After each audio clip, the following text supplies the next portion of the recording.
Salve galera, estamos no ar, estamos juntos, começando a semana de ressaca depois de perder o clássico para o Flamengo. 2 derrotas consecutivas no Brasileiro, Cruzeiro e Flamengo, e 3 no total, se você contar o fracasso contra o Chelsea no jogo que representou a despedida do Fluminense na Copa do Mundo de Clubes. 3 derrotas consecutivas e o pior, sem um golzinho marcado. Minha gente, a perspectiva imediata não é nada boa. Não é nada boa. São derrotas, é um momento que pode representar, pode gerar consequências muito ruins imediatas. Os riscos são iminentes. Não dá para estar muito otimista nesse momento, não. Vou explicar por quê. Vem comigo.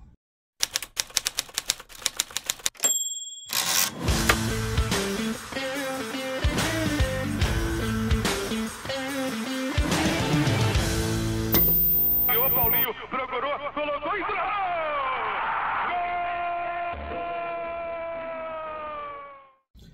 Tapete Grená para você aqui no canal Ilan FC. Se você ainda não é inscrito, tá esperando o quê, cara? Estamos aí já perto dos 70 mil. Falta você, não custa nada. Clica aí embaixo no botão da inscrição e também do like. Vai, me ajuda, é importantíssimo para mim, é tudo de graça para você.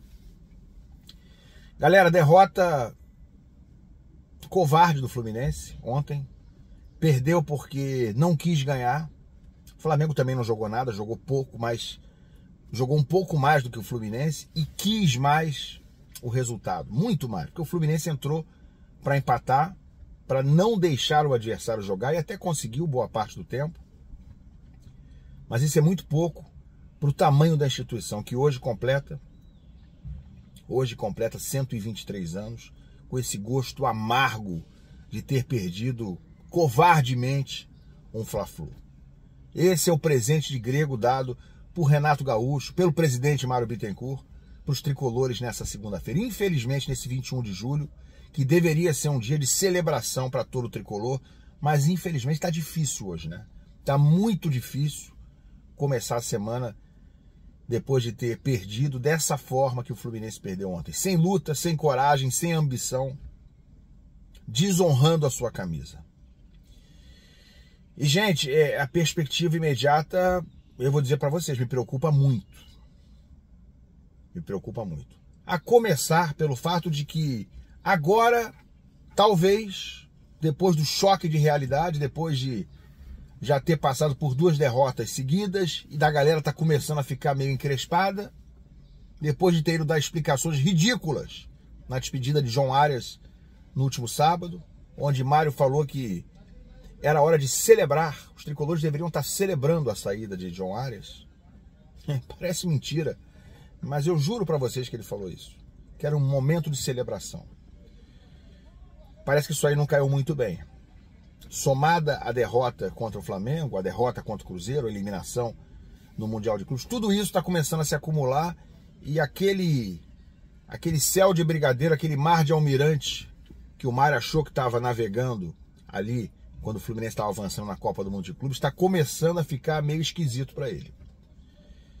E nessas horas, por que me preocupa o momento? Porque nessas horas que ele sai por aí fazendo bobagem. Né? Sabe esse meme aqui, ó? É isso que vai acontecer. Já está acontecendo, claro, né? É isso. Mário e Angione estão fazendo o quê? Essa altura do campeonato. Já estão aí. Já estão procurando bagre de novo. Claro que estão.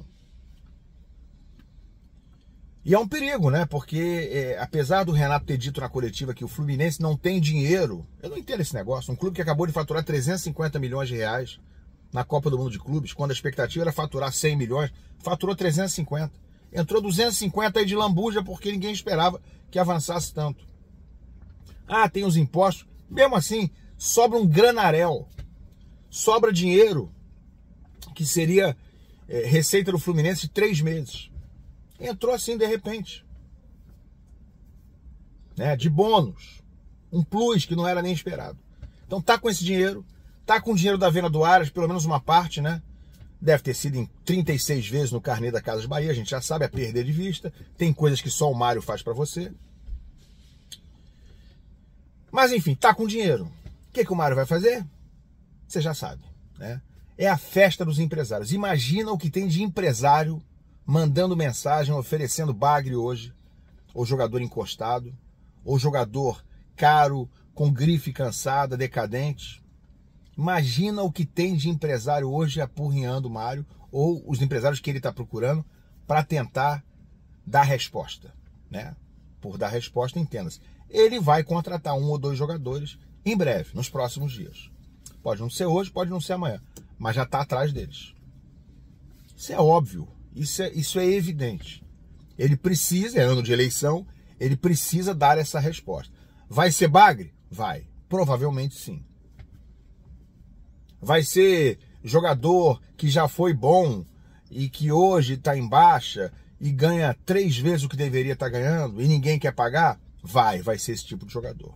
Fato. Isso é assinatura Mário Bittencourt de contratação. Essas são as digitais dele nas contratações. 9 em cada 10 são assim.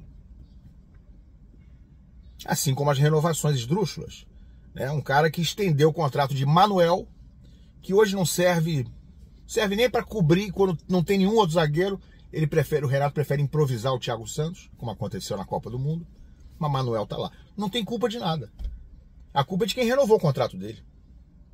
Eu, no lugar do Manuel, aceitaria renovar também. Ué, se tem alguém num clube grande querendo pagar uma fábula para ele renovar contrato sem ele poder ser útil, a culpa não é dele, é de quem tá pagando. E o azar é dos torcedores desse time. Então é isso.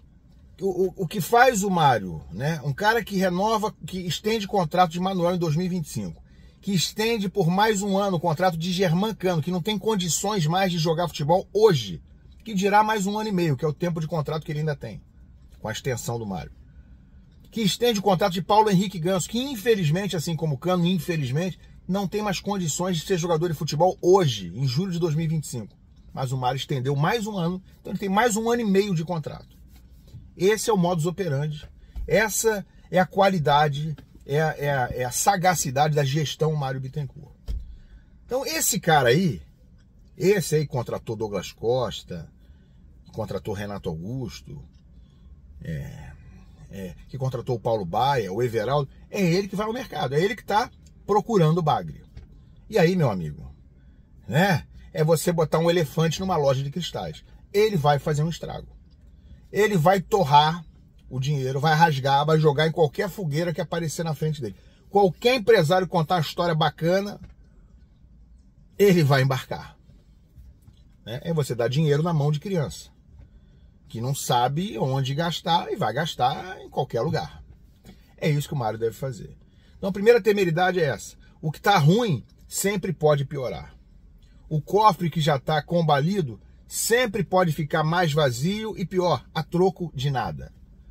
Um elenco hoje todo deficiente, todo desequilibrado, muito incompleto, mas ele vai trazer mais gente para dentro, né? Talvez supondo que qualidade seja necessariamente, aliás, quantidade seja qualidade, quando a gente sabe que uma coisa é uma coisa e outra coisa é outra coisa. Ao contrário, o Fluminense hoje tem uma quantidade de jogadores que ele poderia abrir mão de uns 30% sem nenhum prejuízo da qualidade do elenco. Porque tem uns 30%, 1 em cada 3 ali, que não deveriam nem estar no clube. E o segundo ponto é o seguinte, que me preocupa e muito. E aí vamos falar de coisa bem prática, bem palpável. O Fluminense vem de 3 derrotas consecutivas, sendo 2 no Campeonato Brasileiro. Já começa a flertar, meio que de longe, dando um aceno ali pro Z4. Tem exagero nenhum não, tá com um jogo a menos e tal, tá, mas presta atenção, tá a 6 pontos do Z4. São 2 jogos, tá? São 2 derrotas ou 2 vitórias, como você quiser colocar. Tá a 6 pontos, a 2 joguinhos, né, em pontuação, da zona do rebaixamento. E quais são os próximos jogos do Fluminense? Palmeiras, depois de amanhã, quarta-feira, Maracanã. Quer dizer nada, acabou de perder do Cruzeiro no Maracanã, acabou de perder do Flamengo no Maracanã. E quantos vão a esse jogo com o Palmeiras? Quantos torcedores? 12 mil? 15 mil? 17 mil? 6 mil? 8 mil? Eu aposto mais em 8 a 10 mil, se for isso tudo. Tá? Então, Fluminense e Palmeiras depois da manhã no Maracanã. Palmeiras lutando por liderança. Tá otimista para esse jogo? Pois é. E depois de Fluminense e Palmeiras, São Paulo, fora de casa, fim de semana, lá no Morumbi. Com São Paulo brigando, precisando de resultado, para não entrar ali também na zona dos rebaixados. Que tal São Paulo e Fluminense? Pois é. Palmeiras, São Paulo e depois, quarta-feira que vem, Internacional fora de casa. Internacional fora de casa, jogo de ida para começar a decidir vaga na Copa do Brasil. Que tal? Vai vendo aí a sequência. Depois do Inter fora de casa, Grêmio, Maracanã no outro fim de semana.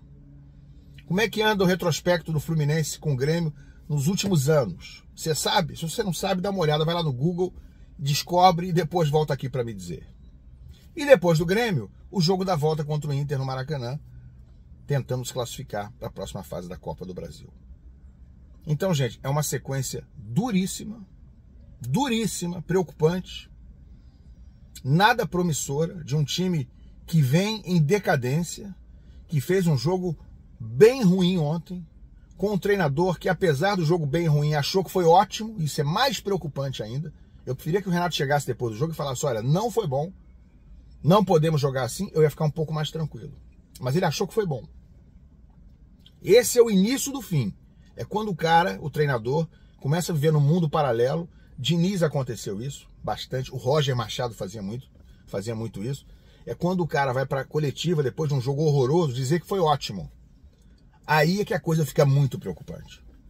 Então o Renato entrou nessa espiral aí. Além daquelas desculpas de sempre. Não temos dinheiro. Estamos cansados. Nunca vi isso. Eu trabalho com futebol há 30 e tantos anos. Esse Fluminense do Renato Gaúcho, me parece que ele fazia isso nos outros clubes também, no Grêmio, no Flamengo.